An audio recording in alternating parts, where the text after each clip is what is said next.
नमस्कार दोस्तों, स्वागत है आप सभी का हमारे study channel RSP competition target में। आशा करता हूँ आप सभी अच्छे होंगे। दोस्तों, आज की क्लास में करंट अफेयर के साथ स्टैटिक जीके का फुल एनालिसिस करेंगे।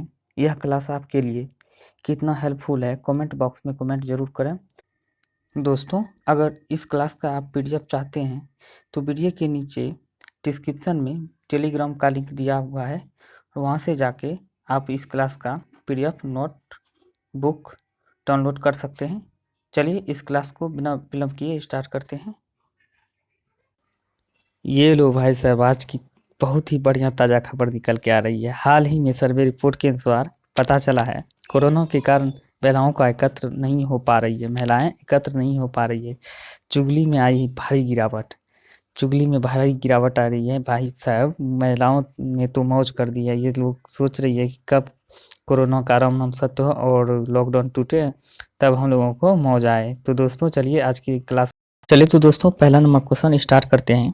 हाल ही में नेपाल की राष्ट्रपति विद्या देवी भंडारी ने 22 मई 2021 को कैबिनेट की सिफारिश पर देश के प्रतिनिधि सभा को भंग कर दिया है और नए सिरे से चुनाव करने का आह्वान किया है। यह चुनाव कब कराए जाएंगे? तो ये नवंबर माह में कराए जाएंगे। तो बात करते हैं नेपाल के बारे में। नेपाल के वर्तमान में प्रधानमंत्री कौन है?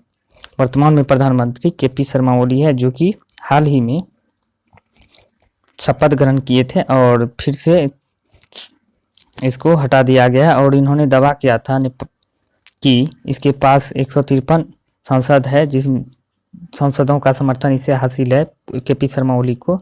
लेकिन बाद में पता चला कि 149 सांसद का ही हस्ताक्षर उसके पास है, जबकि नेपाल की प्रधानमंत्री प्रतिनिधि सभा में केवल 275 सदस्यों से बनी है।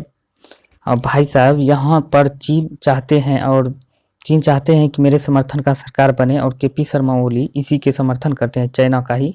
और चाइना धोखेबाज है, जो कि बीच बीच में इसे उकसाते रहते हैं, जो भारत के प्रति ये चालबाजी जालसाजी करते रहते हैं। जो चीन के हाथों की यह कठपुतली है केपी शर्मा ओली। वो चाहते हैं कि मेरा हुकूमत चले, तभी तो यहाँ हम इंडिया वालों को बीच बीच में रिश्ते में दरार डालते रहते हैं। यही ओली की सरकार है। तो बात करते हैं नेपाल के। नेपाल के संविधान के अनुच्छेद 76 के 7 के अनुसार दूसरी बार प्रतिनिधि सभा को भंग करने की घोषणा जारी किया है विद्या देवी भंडारी के द्वारा। और मंत्रिमंडल के अनुसार 12 और 19 नवंबर को नए सिरे से चुनाव कराए जाएंगे यहाँ पे नेपाल पे।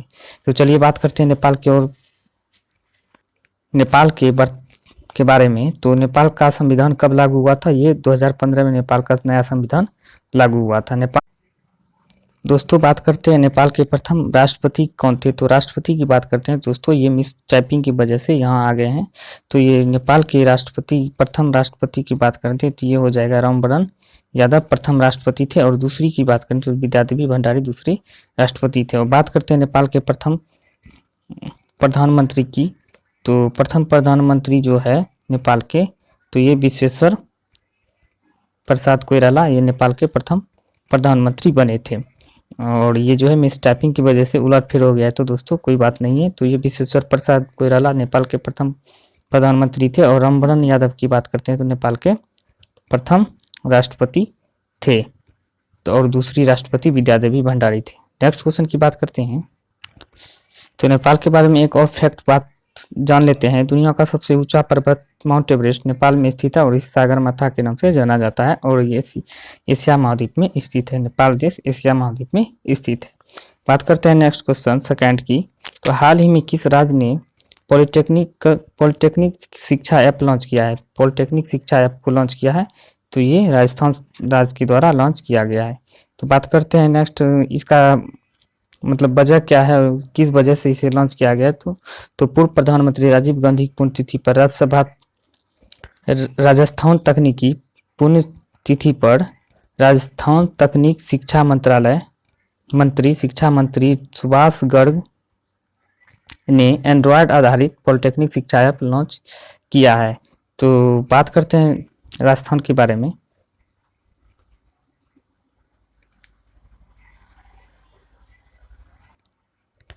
राजस्थान की बात करते हैं तो वर्तमान में राजस्थान की राजधानी है जयपुर। और मुख्यमंत्री की बात करते हैं अशोक गहलोत यहाँ के मुख्यमंत्री हैं। राज्यपाल की बात करते हैं कलराज मिश्र यहाँ के राज्यपाल है। और मुख्य न्यायाधीश की बात करते हैं तो इंद्रजीत मोहंती यहाँ के मुख्य न्यायाधीश है। और स्थापना की बात करते हैं तो 1949 में इनका स्थापना हुआ था। और लोकसभा की बात करें तो 25 सीटें यहाँ पे लोकसभा में है। और राज्यसभा की बात करें तो 10 सीटें राज्यसभा में है।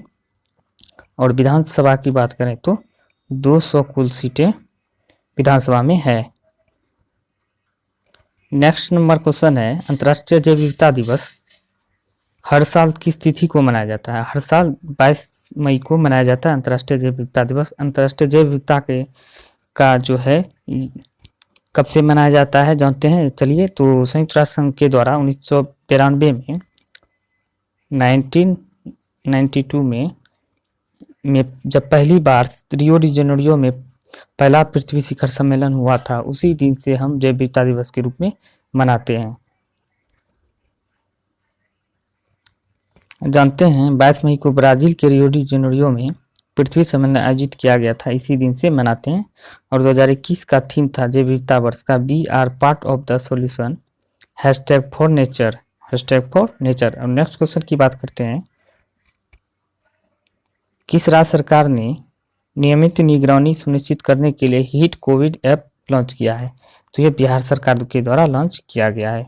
और बात करते हैं बिहार सरकार ने कोविड-19 रोगियों की नियमित निगरानी और ट्रैकिंग सुनिश्चित करने के लिए यह ऐप लॉन्च किया गया है। और बात करते हैं बिहार के बारे में तो बिहार सरकार के द्वारा चलाया गया हाल ही में योजना है प्यार का पौधा नामक योजना बिहार सरकार के द्वारा चलाया गया है। और 7 निश्चय योजना बिहार सरकार के द्वारा चलाया गया। और हीट का मतलब होता है होम आइसोलेशन ट्रैक। और हीट का मतलब होता है होम आइसोलेशन ट्रैक। और बात करते हैं बिहार के बारे में। बिहार के वर्तमान में बिहार के वर्तमान में मुख्यमंत्री है नीतीश कुमार। और राज्यपाल की बात करें तो फागू चौहान।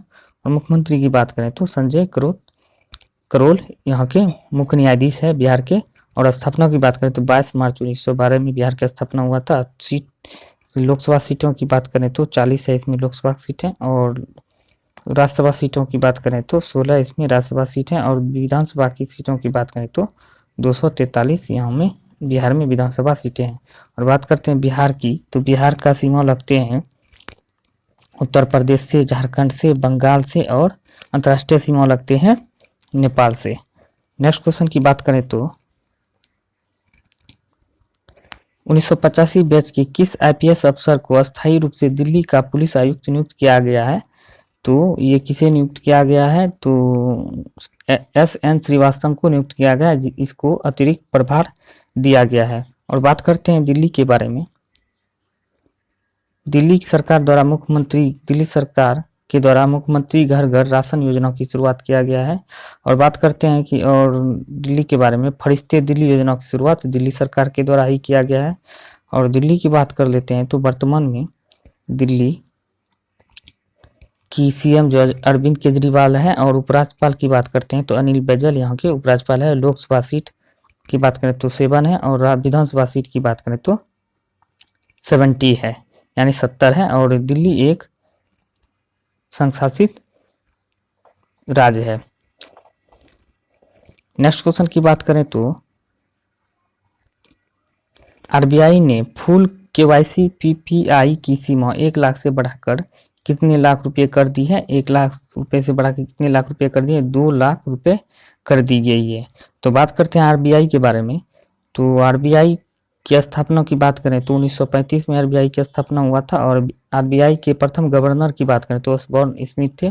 और RBI के प्रथम भारतीय गवर्नर जनरल की बात करें तो CD देशमुख थे। और वर्तमान में RBI के 25वें गवर्नर की बात करें तो शक्तिकांत दास है। और बात करते हैं RBI के बारे में। RBI का ये लोगो है। लोगो में जो पीछे में दिखा हुआ ये ताड़ का वृक्ष है। ताड़ का नहीं दोस्तों, ये खजूर का वृक्ष है। और ये बंगाल टाइगर है। खजूर के वृक्ष पीछे में और आगे में बंगाल टाइगर को दिखाया गया। यह RBI के लोगो है। नेक्स्ट क्वेश्चन की बात करते हैं। सतपुरा टाइगर रिजर्व जिसे यूनेस्को की विश्व धरोहर स्थलों की संभावित सूची में जोड़ा गया है, भारत के किस राज्य में स्थित है? ये भारत के मध्य प्रदेश राज्य में स्थित है और हाल ही में इसे जुड़ा गया है, जो हमने पिछले क्लास में मेंशन किए हुए हैं इसके बारे में। तो पिछले क्लास की वीडियो ऑलरेडी देख लीजिए, वहाँ से पता चल जाएंगे। तो नेक्स्ट बात करते हैं इसके बारे में।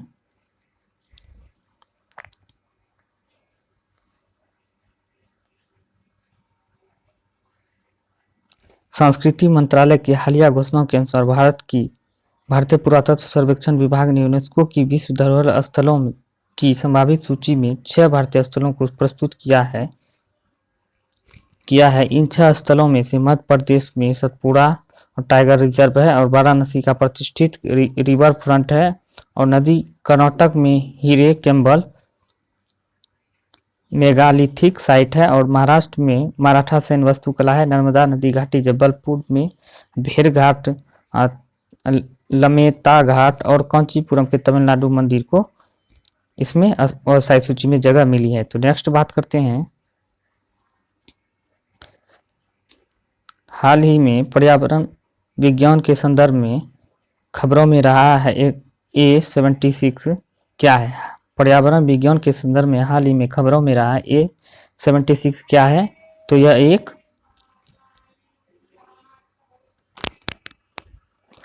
एक हिमखंड है जो हाल ही में पिघल गया है। और बात करते हैं इसके बारे में। हाल ही में यूरोपीय अंतरिक्ष एजेंसी के हालिया रिपोर्ट के अनुसार अंटार्कटिका में रोन आइस शेल्फ के पश्चिमी हिस्से टूटकर आइसबर्ग A76 वेडल सागर पर तैर रही है। इसे दुनिया का सबसे बड़ा हिमखंड कहा जा रहा है। यह 170 किलोमीटर लंबा है और 25 किलोमीटर चौड़ा है।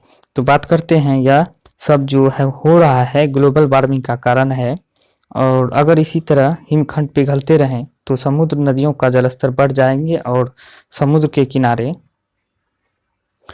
बसे शहरें और नगरें डूब जाने की आशंका है। तो बात करते हैं नेक्स्ट इसके बारे में। और श्वेत महाद्वीप के नाम से किसे जाना जाता है? अंटार्कटिका को श्वेत महाद्वीप के नाम से जाना जाता है। विश्व का 5वां सबसे बड़ा महाद्वीप अंटार्कटिका है।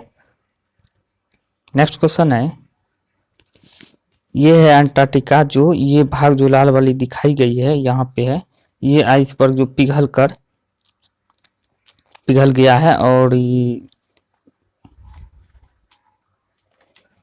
पिघल कर पश्चिमी से इसका टूट गए हैं। ये आइस शेल्फ है और इसे A76 नाम दिया गया है, जो वेडल सागर में तैर रही है।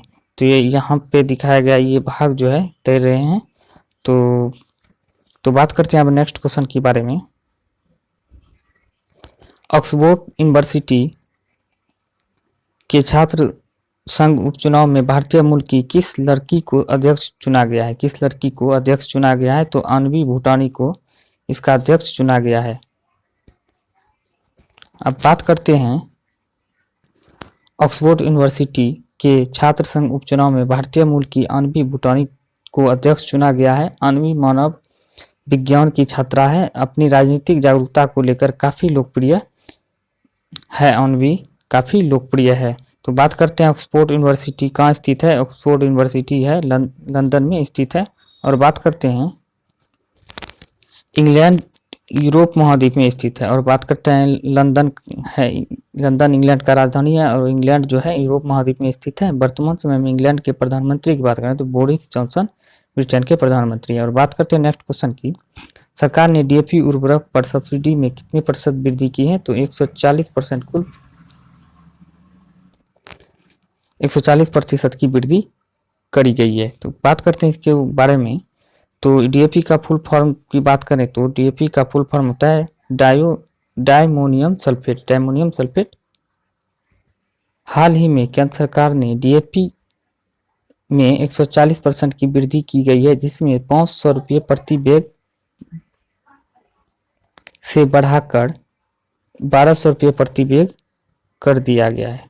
1200 रुपया प्रति बैग 500 से बढ़ाकर किया है, 500 रुपये से बढ़ाकर प्रति बैग कर दी गई है। और अंतर्राष्ट्रीय स्तर पर बढ़ती हुई फास्फोरिक एसिड, अमोनिया आदि की बढ़ती कीमतों के मुद्दों पर एक उच्च स्तरीय बैठक में यह निर्णय लिया गया है। बात करते हैं नेक्स्ट की, नेक्स्ट यानी स्टैटिक जीके की बात करते हैं। और चलिए जानते हैं स्टैटिक जीके के बारे में, जो बहुत ही महत्वपूर्ण है, जो सारे प्रीवियस ईयर एग्जाम में पूछे गए हैं और आने वाले एग्जाम में भी पूछे जा सकते हैं। तो चलिए देखते हैं। नलमाला की पहाड़ी निम्नलिखित में से किस राज्य में है? नलमाला की पहाड़ी आंध्र प्रदेश राज्य में है। बात करते हैं नेक्स्ट की, रामचरित महाकाव्य की रचयिता कौन है? रामचरित महाकाव्य के रचयिता तुलसीदास जी हैं।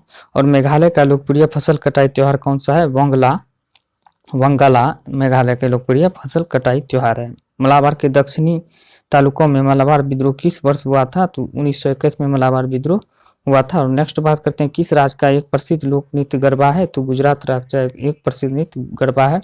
और क्लोरोफ्लोरोकार्बन के उपयोग से पृथ्वी के वायुमंडल की कौन सी परत क्षतिग्रस्त हो सकती है? तो ओजोन परत जो समतापमंडल में स्थित है वो क्षतिग्रस्त होने की आशंका है, वो क्षतिग्रस्त हो सकते हैं। नेक्स्ट बात करते हैं, the God of small things नामक उपन्यास किसने लिखा था? अरुंधति राय ने लिखा था। हल्दी घाटी का युद्ध किस वर्ष लड़ा गया था? तो 1576 में हल्दी घाटी युद्ध लड़ा गया था। और मांडवी सागर तट की किस राज्य पे स्थित है? तो मांडवी सागर तट गुजरात राज्य में स्थित है। उज्जैन किस नदी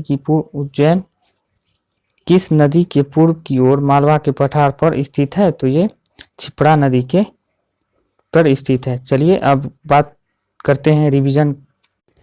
किस राज्य सरकार ने कोरोना कहर से बेसहारा हुए बच्चों की पढ़ाई एवं बुजुर्गों की देखरेख की खर्चा उठाने की घोषणा की है? तो दिल्ली सरकार ने की है। किस राज्य सरकार ने कोरोना पीड़ित पत्रकारों को मुफ्त इलाज करवाने की घोषणा की है? मध्य प्रदेश ने। भारतीय मूल की किस महिला को व्हाइट हाउस का वरिष्ठ सलाहकार नियुक्त किया गया? नीरा टंडन को नियुक्त किया गया है।